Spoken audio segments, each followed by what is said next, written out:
అనగనగా ఒక కాకు ఉందంట. ఆ కాకి ఎక్కడి నుంచో అక్కడ మొక్క తెచ్చుకుంటుందంట.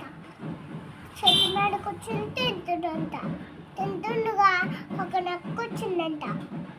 ఆ నక్క ఏమన్నా తెలుసా, కాకి బావా నీ గొంతు ఎంత బాగుంటుందో ఒకసారి నాకు కోసం పాట పాడవా అన్నంట.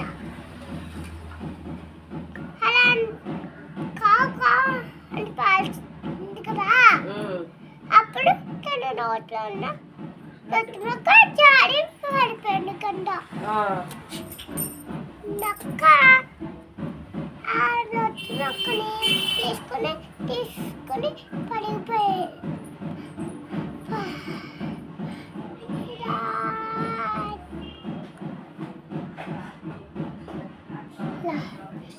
వెళ్ళిపోయింది.